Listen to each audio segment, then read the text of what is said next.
secara kasat mata, apalagi tadi Pak Dandim bahkan sudah melihat itu sudah ada retakan di lereng gunung.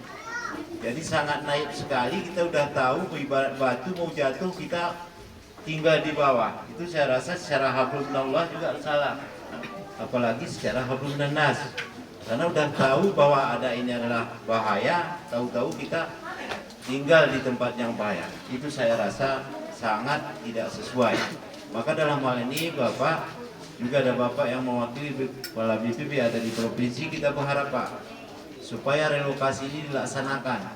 Saya rasa untuk Pak Dandim, untuk relokasi saya rasa apa statusnya itu hutan lindung kah, atau hutan produksi kah, atau HPL, kesemua itu kita manfaatkan dengan keadaan emergensi.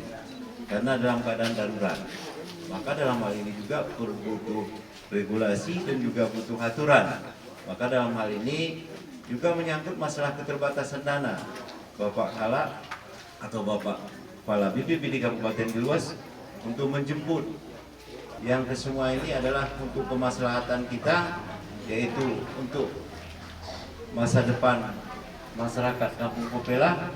Insya Allah ini secepatnya, dan pada hari ini juga Pak Kala dan juga Pak Camat buatkan apa saja yang untuk mendukung relokasi.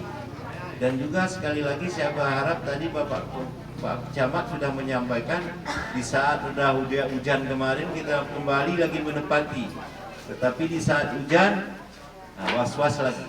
Saya rasa nanti itu kita lihat situasi dan kondisi, karena saat ini musimnya musim hujan. Kalau bisa Pak, bertahan dulu lah, jangan ke sana kalau memang itu secara kajiannya belum bisa ditempati. Hari ini kita berkumpul di sini mungkin dalam rangka berduka, sedangkan pun turut berduka atas musibah yang menimpa khususnya Desa Kopela ini. Mungkin kita bisa melihat secara nasional juga tahun 2020 sampai dengan tahun 2021 ini banyak sekali bencana secara nasional. Khusus juga di Aceh, mulai dari pertengahan 2020 sampai dengan awal 2021 ini banyak sekali juga bencana yang menimpa Provinsi Aceh. Dan itu ada mulai dari banjir, kemudian juga ada banjir bandang. Ini kita semua sangat prihatin. Oleh karena itu, saya hanya berharap kepada seluruh yang berkompeten untuk menangani para pengungsi ini, baik itu mulai dari medis ataupun juga Pak Camat juga harus memastikan bahwa jangan ada terganggu juga pendidikan anak-anak kita atas musibah ini. Kemudian dari BPBD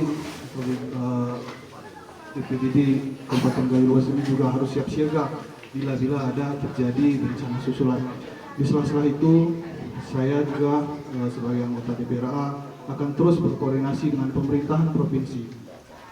Juga akan terus berkoordinasi dengan secara pusat, juga di sana ada Bangda Haji Rumawan. Jadi kita akan dorong juga untuk terus berkoordinasi dengan BPBD,